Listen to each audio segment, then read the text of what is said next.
আমার প্রিয় বাচ্চারা, সেদিন আমরা আবহাওয়া প্রথম ভাগ পড়েছিলাম। আজ আমরা আবহাওয়া পাঠের দ্বিতীয় ভাগটি পড়ব। আবহাওয়া সবসময় একরকম থাকে না। আবহাওয়া কখনো খুব গরম ও অস্বস্তিকর হয়, আবার কখনো ঠান্ডা এবং শীতল হয়। তো এই যে আবহাওয়া, কখনো আমরা রৌদ্র পাই, কখনো ঠান্ডা পাই, কখনো বৃষ্টি পাই, কখনো মেঘলা পাই, কখনো ঝড় বা তুফান পাই। তো আবহাওয়া কোনো সময় কিন্তু একই থাকে না। কখনো বৃষ্টিপাত বেশি হলে রাস্তাঘাট জলে ডুবে যায়, আবার যাতায়াতে অসুবিধা হয়। কখনো আবার পরিষ্কার পরিচ্ছন্ন আবহাওয়া আমাদের মনকে খুব ভালো লাগায়।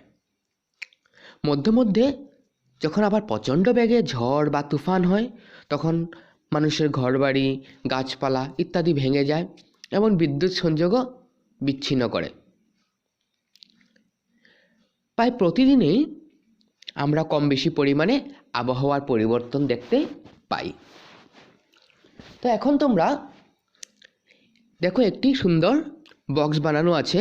এই বক্সে তোমরা চিন্তা করে লিখবে। একদিকে দেওয়া রয়েছে আবহাওয়ার অবস্থা, অন্যদিকে লেখা রয়েছে যে আবহাওয়ার কোন উপাদানের কথা বলা হয়েছে। যেমন আজ খুব রোদ দিয়েছে, তো তোমরা লিখবে যে এটি কোন ধরনের আবহাওয়া। তারপর আবহাওয়া মেঘলা হয়ে আছে, তো এটি কোন ধরনের আবহাওয়া হবে। ঝড় বা তুফান আসছে, এখানে কোন উপাদানের কথা বলা হয়েছে। এবং নদ নদীর জল উপচে পড়েছে, মানে নদ নদীর জল ভরে গেছে, সেটা আবহাওয়ার কোন উপাদানের কথা বলা হয়েছে। তোমরা খালি বাক্সে লিখে আমাকে পাঠাবে। তারপর দেখো যে ঋতু পরিবর্তনের সঙ্গে সঙ্গে আবহাওয়ার পরিবর্তন হয়। বছরের এক একটি ঋতুতে সাধারণত এক একটি বিশেষ ধরনের আবহাওয়া দেখতে পাওয়া যায়। আচ্ছা, তোমরা বলো দেখি যে বাংলায় ঋতু কয়টি? বাংলায় ঋতু কয়টি? একদম ঠিক, বাংলায় ঋতু 6টি। গ্রীষ্ম, বর্ষা, শরৎ, হেমন্ত, শীত ও বসন্ত, এই 6টি বাংলার ঋতু। এখন আমরা দেখে নিই যে এই ঋতু বিশেষে আমরা কি ধরনের আবহাওয়া পাই। সবচেয়ে প্রথম গ্রীষ্মকাল। গ্রীষ্মকালে আবহাওয়া উষ্ণ হয়। এ সময় আম, কাঁঠাল ইত্যাদি ফলে গাছ ভরে যায়। তো এখন আমরা গ্রীষ্মকালে এসে পড়ছি, তখন তোমরা পাকা পাকা আম খেতে পারবে, কাঁঠাল খেতে পারবে। তার মানে গ্রীষ্মকালের যে আবহাওয়া সেটি কি হয়? খুবই উষ্ণ হয়। বর্ষা ঋতুতে খুব বৃষ্টিপাত হয়, রাস্তাঘাট জলে ডুবে যায়। আর যখন এক নাগাড়ে বৃষ্টি হয় সেটি বর্ষা ঋতু, এবং তখন কি হয়? রাস্তাঘাটে জলে ভরে যায় এবং নদী নদ এসব জলে ভরে যায়। কোনো কোনো জায়গায় তখন কি হয়? বন্যারও সৃষ্টি হয়। শরৎকালে আবহাওয়া পরিষ্কার এবং মনোমুগ্ধকর হয়। এই সময় খুব বেশি গরম বা ঠান্ডা অনুভূত হয় না। ভোরবেলা শিউলি ফুলে আঙিনা ভরে যায়। এই সময় দুর্গা পূজা হয়। তো শরৎকালে তখন আবহাওয়া পরিষ্কার হয় এবং আমাদের মনকে খুব আনন্দ দেয়। এই সময় গরমও বেশি হয় না এবং ঠান্ডাও বেশি হয় না। আর তখন ভোরবেলায় শিউলি ফুল, যেটাকে তোমরা শেফালি ফুল বলো, সেই শেফালি ফুলে মানুষের ঘরের আঙিনা ভরে যায়। আর শরৎকালে তো আমরা শারদীয় দুর্গা পূজা করি, সেই জন্য এই সময় দুর্গা পূজাও হয়। হেমন্ত ঋতুতে অল্প অল্প ঠান্ডা অনুভূত হয়, খেতে ধান উপচে পড়ে। তো হেমন্ত ঋতু যখন আসে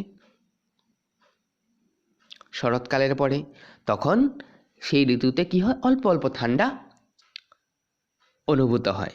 তখন খেতে ধানি উপচে পড়ে। শীতকালে শীতের প্রকোপ খুব বেশি, বৃষ্টিপাত কম হওয়ার ফলে মাটি শুকিয়ে যায়। তখন আমরা শাকসবজির বাগানে ও ফুল গাছে জল দেই। এই সময় ডালিয়া, গাঁদা, জিনিয়া ইত্যাদি ফুলে বাগান ভরে ওঠে। শাল, সেগুন, আম, বেল, আমলকি ইত্যাদি গাছের পাতা ঝরে পড়ে। তো শীতকালে তখন আমরা কি করি, আমরা উলের কাপড় গায়ে দিই, গরম কাপড় গায়ে দিই। তখন বৃষ্টিপাত দেখেছো তোমরা নিশ্চয়ই যে খুব কম হয়, সেই জন্য মাটি শুকিয়ে যায়। সেই জন্য আমাদের স্কুলের বাগানে যেমন আমরা সেকালে কি করি, একটু বেশি করে জল দিতে হয়, কারণ মাটি শুকিয়ে যাওয়ার ফলে সেখানে জল থাকে না। আর এই সময় বিভিন্ন ধরনের ফুল ফোটার সময়। কিন্তু বড় বড় যেগুলি গাছ, যেমন শাল, সেগুন, আম, বেল, আমলকি ইত্যাদি গাছের পাতা কিন্তু এই সময় ঝরে যায়, কারণ জল থাকে না। সেই জন্য বসন্তকালে শীত কমে যায়, আবহাওয়া ক্রমে গরমের দিকে অগ্রসর হয়। গাছে নতুন পাতা গজায়, কোকিলের সুমধুর ডাক পরিবেশকে মধুর করে তোলে। এ সময়ে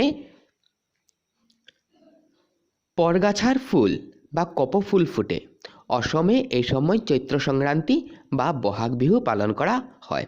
তো এখন যে কালটা চলছে সেটি হলো বসন্তকাল।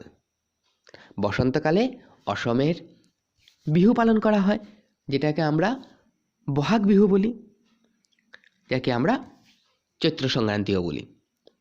এই সময়ে কপৌফুল তোমরা চিনো নিশ্চয়, এটি কিন্তু পরগাছা।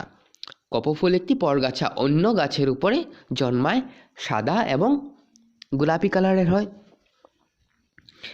আর এই সময় থেকে আমরা ধীরে ধীরে গ্রীষ্মকালের দিকে চলে যাচ্ছি। আর শীতকালে যে গাছের পাতাগুলো ঝরে পড়েছিল, এই সময়ে সব পাতা নতুন করে আবার বের হওয়া শুরু হয়, এবং কোকিলের সুমধুর ডাক আমাদের এই পরিবেশকে খুবই মধুর করে তোলে। তো আমি আবার বলছি যে বাংলা বছরে 6টি ঋতু। এগুলি হলো গ্রীষ্ম, বর্ষা, শরৎ, হেমন্ত, শীত ও বসন্ত। এখন আমি তোমাদেরকে কয়েকটি প্রশ্ন দেব, তোমরা উত্তর লিখে এগুলি আমায় পাঠাবে। প্রশ্ন 1, আবহাওয়া বলতে কি বোঝো? 2 নম্বর প্রশ্ন, ঋতু কয়টি ও কি কি? 3 নম্বর প্রশ্ন, শীতকালে পাতা ঝরে যায় এমন 3টি উদ্ভিদের নাম লেখো। এবং 4 নম্বর প্রশ্ন হলো যে আবহাওয়ার উপাদানগুলো কি কি? এই উত্তরগুলি লিখে তোমরা আমাকে পাঠাবে। Thanks for your watching students, have a good day ahead.